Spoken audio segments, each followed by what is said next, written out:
बिस्मिल्लाहिर्रहमानिर्रहीम। अस्सलाम वालेकुम नाज़रीन, आप यूट्यूब चैनल देख रहे हैं। मैं इमरान खान हूँ। अब तक की सबसे बड़ी खबर है डोनाल्ड ट्रंप की दी हुई डेडलाइन और डेडलाइन से पहले डोनाल्ड ट्रंप की धमकियाँ, जिसमें उसने कहा कि वो पूरी सिविलाइजेशन को तबाह कर देगा। और डोनाल्ड ट्रंप ने ज़मीन आसमान के कलाबे मिला दिए थे, लेकिन उसके बाद बिलाखिर जंगबंदी हो गई। ये जंगबंदी जो है वो 11th आवर में हुई, यानी ऐसा लग रहा था कि बस हमला होने ही वाला है और उससे चंद घंटे पहले सब कुछ बदल गया। ये हुआ कैसे? पहले तो आपको मैं बताता हूँ कि हकायक क्या है, कौन कौन सी चीज़ें सामने आई। फिर मैं आपको बताता हूं ये किस तरीके से हुआ और अब तक कौन कौन सी चीजें बेनकाब हो चुकी हैं। ईरान का क्या कहना है, अमेरिका का क्या कहना है और पाकिस्तान का क्या कहना है। नाज़रीन, डोनाल्ड ट्रंप की डेडलाइन खत्म होने से सिर्फ चंद घंटे पहले अचानक पाकिस्तान के वजीर आजम रात गए लगभग 1 बजे से पहले एक ट्वीट कर देते हैं पाकिस्तान टाइम के मुताबिक, और फौरी तौर पर अमेरिका से यह स्टेटमेंट आता है व्हाइट हाउस का कि हमने पाकिस्तान के वजीर आजम की ट्वीट का जायजा लिया है और हम उसको देख रहे हैं। पहले आप देखें शहबाज शरीफ ने ट्वीट किया क्या। शहबाज शरीफ ने कहा जी, मशरिक़ वुस्ता में जारी जंग के पुरअमन हल के लिए सिफारती कोशिशें बतदरीज मजबूती से और ताकत के साथ आगे बढ़ रही हैं, जिसके मुस्तकबिल में नताइज सामने आने की काफ़ी उम्मीद है।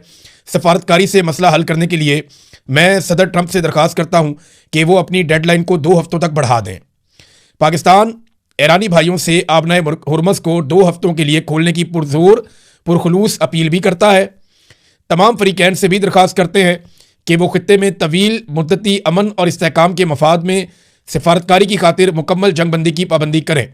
इसमें पाकिस्तान ने इसराइल का नाम नहीं लिया, लेना भी नहीं चाहिए था। वैसे अमेरिका ही मैटर करता है, इसराइल तो मैटर नहीं करता। अगर इसराइल ईरान के साथ लड़ेगा तो वो 2 ढाई 3 घंटे के अंदर इसराइल को चक्कर दे के रख देगा ईरान। अच्छा, ये स्टेटमेंट आता है शहबाज शरीफ का। इसके कुछ देर के बाद जो है वो जब डोनाल्ड ट्रंप की डेडलाइन खत्म हो रही थी तो लगभग 1.5-2 घंटे रह गए थे, बाकी 1.5 घंटा रह गया था। फिर अचानक से डोनाल्ड ट्रंप का एक स्टेटमेंट आ जाता है। डोनाल्ड ट्रंप क्या कहता है, जरा ये भी आप सुन लें। डोनाल्ड ट्रंप ने अमेरिकी सदर डोनाल्ड ट्रंप ने कहा कि पाकिस्तान के वज़ीर आज़म शहबाज शरीफ और army chief field marshal Asim Munir की दरखास्त पर वो ईरान के खिलाफ तयशुदा हमले को 2 हफ्तों के लिए मौखर करने पर आमादा है, बशर्तिया कि ईरान आबनाए हुर्मस को फौरी तौर पर और मुकम्मल तौर पर महफूज तरीके से खोल दे। उनके मुताबिक ये 2 तरफा जंगबंदी होगी।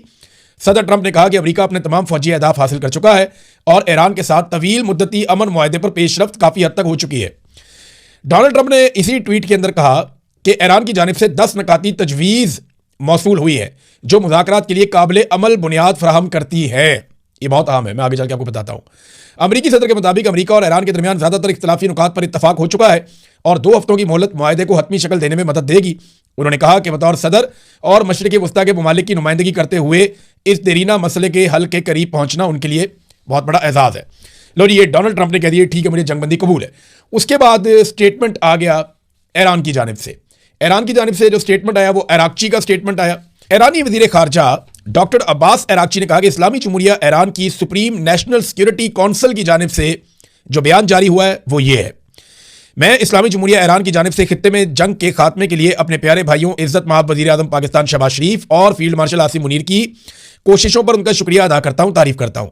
शहबाज शरीफ की अपनी ट्वीट में की गई बरादराना दरख्वास्त के जवाब में और अमेरिका की जानिब से अपने 15 नुकाती मनसूबे की बुनियाद पर मुज़ाकरात की दरख्वास्त के साथ सदर ट्रंप की जानिब से मुज़ाकरात की बुनियाद के तौर पर ईरान के 10 नुकाती मनसूबे के अमूमी फ्रेमवर्क को कबूल करने के ऐलान के पेश नज़र मैं ईरान की सुप्रीम नेशनल सिक्योरिटी काउंसिल की जानिब से दर्ज झेल ऐलान करता हूँ, अगर ईरान के खिलाफ हमले रोक दिए जाते हैं तो हमारी ताकतवर मुसल्लह अफवाज अपनी दिफाई कार्रवाइयाँ बंद कर देंगी। 2 हफ्ते की मदद के लिए ईरान की मुसल्लह अफवाज के साथ हम आहंगी और तकनीकी हदूद को मद्देनजर रखते हुए आबनाए हुर्मस के जरिए महफूज रास्ता मुमकिन बनाया जाएगा। ये जनाब सैयद अब्बास इराक़ची ये स्टेटमेंट आ जाता है। अच्छा, इसके अलावा कुछ स्टेटमेंट्स और भी हैं जो मैं आपके सामने रखना चाहूँगा। एक तो पहले आपको बताऊँगा कि ईरान की शराइत क्या है, लेकिन यहाँ पे जो एक बड़ा स्टेटमेंट है वो स्टेटमेंट है सुप्रीम नेशनल सिक्योरिटी काउंसिल का जो ईरान की है।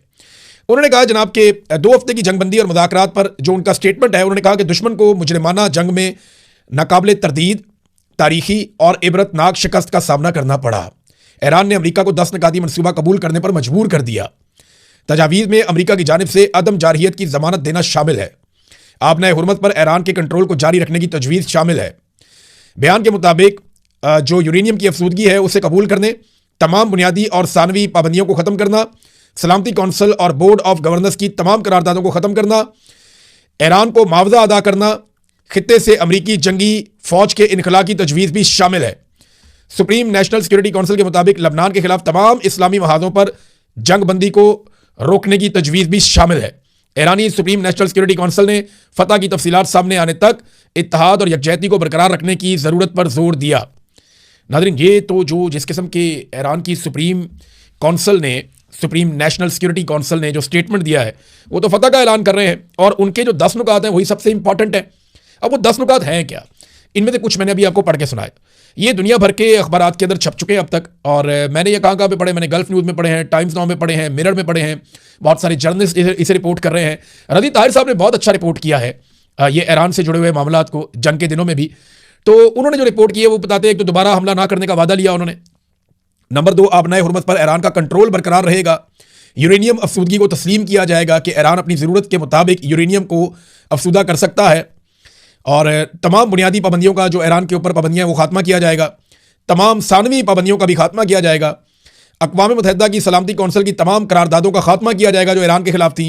बोर्ड ऑफ गवर्नर्स की तमाम करारदादों का खात्मा, ईरान को मुआवजे की अदायगी की जाएगी। खित्ते से अमरीकी जंगी अफवाज का इनखला होगा। तमाम महाजों पर जंग का खात्मा बशमूल लबनान में फौरी जंग बंदी, और जो आबनाए हुर्मत है उसके हवाले से वो ईरान का कंट्रोल रहेगा। ईरान उसका मैकेनिज्म बनाएगा और उससे जो ईरान पैसा हासिल करेगा वो पैसा खर्च किया जाएगा या इस्तेमाल किया जाएगा रिकंस्ट्रक्शन के ऊपर। जो तबाही हुई है उसको ठीक करने के ऊपर इस्तेमाल किया जाएगा। और इसके अलावा वो मांगते हैं कि जो नुकसान किया उसकी भरपाई भी की जाए। ये है जनाब ईरान के मुतालबात। अब इसे अमरीकी मीडिया जो है वो ये कह रहा है कि ये बड़े तज़हीक आमेज़ मुतालबात है, ज़िल्लत आमेज़। यानी डोनाल्ड ट्रंप के सामने वही मुतालबात जो ईरान ने पहले रखे हुए थे, डोनाल्ड ट्रंप उन्हें मानने पर मजबूर क्यों हो गया? ये है जनाब सबसे बड़ा सवाल। तो डोनाल्ड ट्रंप के साथ हुआ क्या? लेकिन पहले ये शहबाज शरीफ साहब के पास जब ट्वीट आया तो उन्होंने ट्वीट कर दिया, तो ये कहानी क्या है? अब जरा मैं आपको एक कहानी की तरह बताता हूं। डोनाल्ड ट्रंप ने 10 दिन की डेडलाइन दी और इन 10 दिनों में पूरी कोशिश की कि अरब ममालिक पाकिस्तान को लेकर इस लड़ाई में उतर जाएं, लेकिन वो मुमकिन नहीं हो पाया। पाकिस्तान इस लड़ाई में उतरना चाहता था, लेकिन पाकिस्तान की आवाम ने शिया सुन्नी फिरका वारियत को पसे पुश्त डालते हुए इस बात को नामुमकिन बना दिया और पाकिस्तान में एक मिसाली भाईचारा देखने में आया। हत्ता कि कोशिश की गई कुछ ऐसे कलदम तंजीमों के बंदों को उतार कर के हालात खराब हो जाए, लेकिन पाकिस्तानियों ने रिस्ट्रेंट का मुजाहरा किया, समझदारी का मुजाहरा किया और फिरका वारियत से गुरेज किया, जो पाकिस्तानियों की एक बहुत बड़ी कामयाबी है। और पाकिस्तानियों ने कैटेगोरिकली कह दिया, यानी फील्ड मार्शल ने तो बुला के मौलवियों को यह तक कह दिया था कि जिसको ईरान में जाना है या पसंद है उधर ही चला जाए। ये मामला खराब हो रहा था, लेकिन पाकिस्तानी जो है वो कंसिस्टेंटली अपने मौक़िफ़ के साथ खड़े रहे। ये जो सुलह वाला दिन है, यानी ये पूरा दिन कैसा गुजरा मंगल का, ये मैं आपको थोड़ा सा इसके बारे में आगाह कर देता हूं। हुआ ये मंगल के दिन में कि अचानक से कुछ ऑर्डर आते हैं पाकिस्तान के मीडिया को। ये 4 किस्म के ऑर्डर हैं जो पाकिस्तान के सोशल मीडिया में हम लोगों को दिए गए और पाकिस्तान के रेगुलर मीडिया को दिए गए। और ईरानी सहाफ़ियों के बारे में ये कहा गया कि अब ईरानी सहाफ़ियों को आप टीवी चैनल्स पे लेने से गुरेज करें। इसका शिकवा कुछ ईरानी सहाफ़ियों ने भी किया। उन्होंने बताया कि पाकिस्तानी टीवी चैनल्स के ऊपर हमारे इंटरव्यूज़ थे, हमें जाना था, लेकिन अचानक हमें कैंसिल कर दिया गया। यानी एक तो एस्टेब्लिशमेंट का ऑर्डर आया कि आपने ईरानी सहाफ़ियों को नहीं लेना। दूसरा एक ये ऑर्डर आया कि आप अब ईरान की मजम्मत करें कि जो उसने सऊदी अरब के ऊपर वापस अटैक किया है, तो उसकी मजम्मत के लिए भी अहकाम आ गए। तो कुछ ऐसी चीज़ें पाकिस्तान में एस्टेब्लिशमेंट कर रही थी जिससे तासुर मिल रहा था कि पाकिस्तान अब पूरी साइड लेने वाला है और जैसे ही अमेरिका अटैक करेगा पाकिस्तान पैंतरा बदल जाएगा, ऐसा लग रहा था। क्योंकि पाकिस्तान की एस्टेब्लिशमेंट पाकिस्तान के मीडिया को इससे मिलते जुलते कुछ अहकाम जारी कर रही थी। लेकिन अचानक से डोनाल्ड ट्रंप ने सारा गेम पलट दिया और एक मैसेज आता है शहबाज शरीफ के पास। और मैसेज क्या आता है? शहबाज शरीफ का जो पैगाम मैंने आपको पढ़ के सुनाया, यह पैगाम इस तरीके से नहीं था। इस पैगाम के शुरू में एक और चीज भी है और ये लाइन जब आप पढ़ेंगे तो आप बड़ा एंजॉय करेंगे। पहली लाइन जो शहबाज शरीफ साहब ने अपने ट्वीट में लिखी, जो 1 बजे के करीब रात को उन्होंने की, उसमें था draft Pakistan prime minister message on x. समझ रहे हैं आप? देखिए, अब मैं आपको एक बारीक चीज समझाता हूं। ये दुनिया भर के तज्जियाकार इस पे बात कर रहे हैं कि ये मैसेज शहबाज शरीफ ने खुद नहीं लिखा, और ये भी वो क्लेम कर रहे हैं कि ये मैसेज पाकिस्तान के अंदर से किसी सरकारी महकमे ने भी नहीं लिखा। मैं अच्छी तरह जानता हूं जो सरकारी लैंग्वेज है, मैं जर्नलिस्ट हूं, सारी जिंदगी हमने ये फाइलें पढ़ी हैं, सारी जिंदगी हमने ये डॉक्यूमेंट देखे हैं। तो पाकिस्तान के अंदर से अगर कोई लिखता तो सिर्फ प्राइम मिनिस्टर लिखता, पाकिस्तान प्राइम मिनिस्टर नहीं लिखता, सिर्फ प्राइम मिनिस्टर लिखता।